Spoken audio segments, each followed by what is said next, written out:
আজকে আমার রান্নার পালা।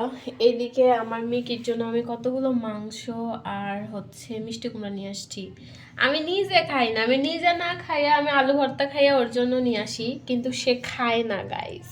এই যে 3 দিন হলো পড়ে আছে, শুধু গরম গরম করে রাখতেছি আর কি। আর এদিকে আমি আলু সেদ্ধ করে নিয়েছি, 3 দিন আলু দিয়ে রান্না করবো বড়ি দিয়ে। আর এটা কালকের ভাত, তারা জমিদার একটা ভাতও খায় নাই, কি আর বলি। যাই হোক, এখন আমি রান্না উঠিয়ে দিব। আর সব কিছু এলোমেলো হয়ে আছে, যা বলার মতো না। সবগুলো গুছাইতে হবে, এদিকে ময়লা ওইদিকে ময়লা, সব দিকে অবস্থা খারাপ। নিয়েছি ডিম ভাজি করে, আজকে ভেজে তারপরে তরকারিতে দিব। আর এদিকে বড়ি, এগুলো ভেজে নিচ্ছি। ডিমের তরকারিতে বড়ি দিলে কিন্তু অনেক মজা লাগে, আমার তো খাইতে অনেক ভালো লাগে। তো এখানে বড়ি নিচ্ছি ভেজে, এদিকে ডিমও হয়ে গেছে। এদিকে আমি এখন আদা রসুনগুলো করে নিব। তো এত পরিমাণে ঠান্ডা লাগছে, আল্লাহ। হ্যালো গাইজ, এখন আমি যাব ছাদের ওপর কাপড় উঠাতে। এখন বাজতেছে হলো সন্ধ্যা 6:30+, কিন্তু এখন আমার কাপড় উঠানো হয়নি, কারণ আমি এখন ঘুমালাম। ঘুম থেকে উঠে এখন আমি যাচ্ছি কাপড় উঠাইতে ছাদে।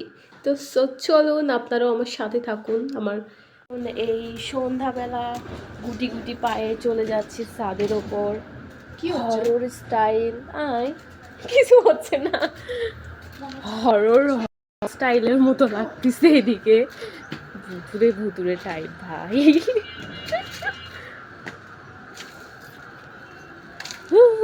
ঠান্ডা, আরো উপরে যেতে হবে, আরো উপরে।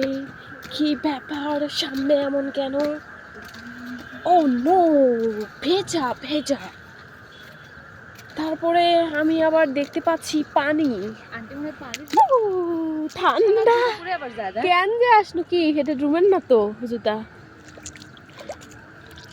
খালি পায়ে যাবি? খালি পায়ে তো আমি যাই, যে ঠান্ডা, এর মধ্যে খালি পায়ে যেতেছে। ওই যে কতগুলা কাপড় দেখছেন, সেই দুপুরবেলা দিয়ে যাওয়া হয়েছে, আর এখন সন্ধ্যা 7টা বাজতেছে, এতক্ষণে উঠাইতে আসছি। এই হলো আমি, অলস অলস।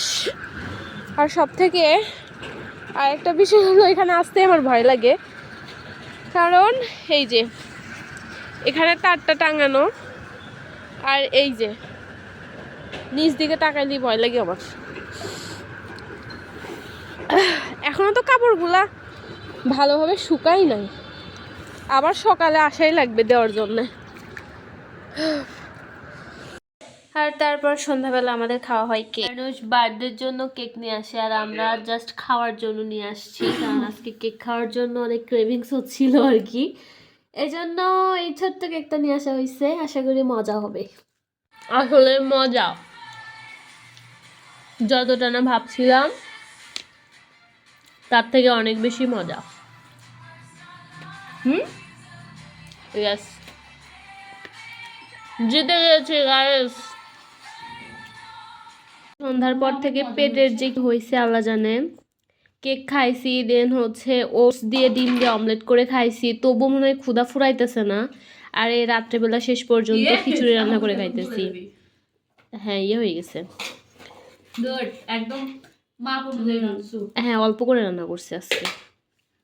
তো এই ছিল আমার ছোট্ট নতুন ব্লগ। আশা করি সবাই ভালো থাকবেন, আর আমার নেক্সট ব্লগ দেখার জন্য সবাইকে আমন্ত্রণ রইল। আল্লাহ হাফেজ।